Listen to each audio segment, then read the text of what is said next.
जी आज पूर्व मंत्री जी सर। आज दादरी में पूर्व मंत्री चौधरी सतपाल सांगवान जी के दुखद निधन के कारण से उनको श्रद्धांजलि देने के लिए उनके परिवार में हमारे वर्तमान विधायक भाई सुनील सांगवान जी और समस्त परिजनों को मिलकर के सांत्वना देने के लिए उपस्थित होने का अवसर हुआ। चौधरी सतपाल सांगवान जी पूरे हरियाणा प्रदेश के एक बहुत ही जाने माने वरिष्ठ राजनेता थे। जनता से जुड़े हुए, जनता के सरोकारों से जुड़े हुए और लगातार जनता के बीच में रहने वाले विरले नेताओं में से एक चौधरी सतपाल सांगवान जी थे। बड़ा सरल स्वभाव था, मृदु स्वभाव था, हंसमुख स्वभाव था उनका। उनको हम हमेशा याद रखेंगे और उनके प्रति हम अपनी भावभीनी श्रद्धांजलि प्रस्तुत करते हैं। देखिए, हरियाणा प्रदेश का किसान तो खुशहाल है। हरियाणा प्रदेश का किसान पिछले 10 से अधिक वर्षों से जो केंद्र सरकार की मोदी जी के नेतृत्व में जो नीतियां हैं किसान के पक्ष की और प्रदेश की भाजपा सरकार की जो नीतियां रही हैं, अनेकों प्रकार से किसानों को लाभ देने की कोशिश की गई है और खेती किसानी को जो घाटे का सौदा हुआ करती थी कांग्रेस के समय में, उसमें किस तरह से अधिक मूल्य किसानों को मोल मिल सके। वहीं जो किसान सम्मान निधि का क्रांतिकारी योजना मोदी जी ने देश में चालू की है, उसके कारण से भी किसानों को सीधा लाभ मिल रहा है।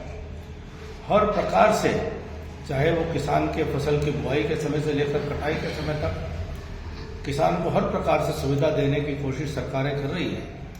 तो मैं समझता हूं कि और बेहतर करने की गुंजाइश हमेशा बनी रहेगी और बेहतर किया जा सकता है और किया जाएगा। लेकिन भाजपा की नीतियों से देश और प्रदेश का किसान बहुत हद तक संतुष्ट है और प्रसन्न है। कि दिल्ली में अंततोगत्वा आम आदमी पार्टी का जो झूठ चल रहा था, जो प्रपंच, जो छल, जो कपट जो चला रहे थे, उसका पर्दाफाश हो गया और जनता ने आम आदमी पार्टी को परास्त करके, बाहर का दरवाजा दिखा करके भारतीय जनता पार्टी को सेवा करने का मौका दिया है। और हमें पूरा विश्वास है कि भाजपा की सरकार दिल्ली में वह डबल इंजन की तरह से काम करते हुए दिल्ली का जो रुका हुआ विकास था उसको बड़ी तेजी से आगे बढ़ाने का काम करेगी और जो दिल्ली देश की राजधानी है, इसको विश्व स्तरीय राजधानी बना सके। यमुना के जल की सफाई करके एक अच्छी यमुना नदी, जिसको पवित्र जल जो है माँ यमुना जी के नदी में पवित्र जल प्रवाहित रहे और उसके चारों तरफ विकास हो सके, एक अच्छी योजना पर भाजपा की सरकार काम करेगी, मुझे पूरा विश्वास है।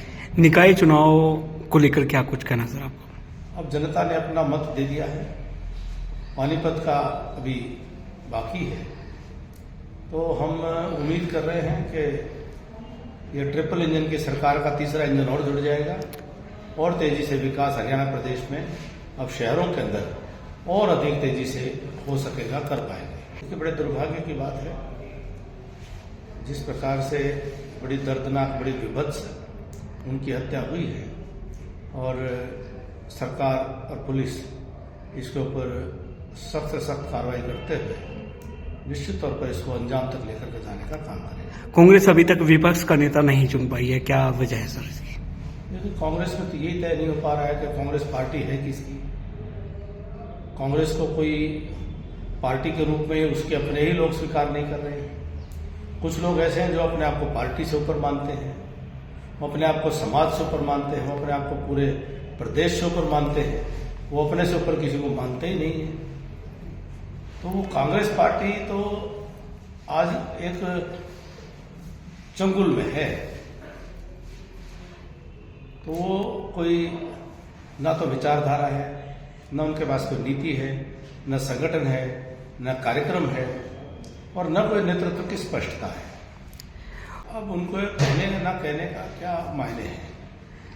उनकी बातों पर लोग भरोसा तो करते ही नहीं हैं। उन पर लोग यही विश्वास नहीं करते हैं कि वो कह रहे हैं, वो क्या कह रहे हैं, किस लिए कह रहे हैं, किसकी तरफ कह रहे हैं, किसके साथ हैं, किसके खिलाफ हैं। उनका यही नहीं मालूम है लोगों को। स्पीकर साहब का फैसला है, विधानसभा का फैसला है, इस पर मेरा टिप्पणी करना उचित नहीं। मुझे पूरा विश्वास है कि मुख्यमंत्री श्रीमान नायब सिंह सैनी जी वह बड़े विचार विमर्श की लंबी प्रक्रिया उन्होंने की है और हरियाणा के चहुमुखी विकास के लिए एक अच्छा गांव और शहर का बराबर विकास करने की नीयत से, नीति से वो एक अच्छे बजट को प्रस्तुत करने वाले हैं। मुझे बड़ी आशाएं हैं कि हरियाणा जो जीएसटी के कलेक्शन में देश में टॉप पर चल रहा है, एक बहुत बड़ा बजट और जनता के हित में वह प्रस्तुत करेंगे। मुझे बहुत उम्मीद है, बड़ी आशाएं हैं। जनता के लिए क्या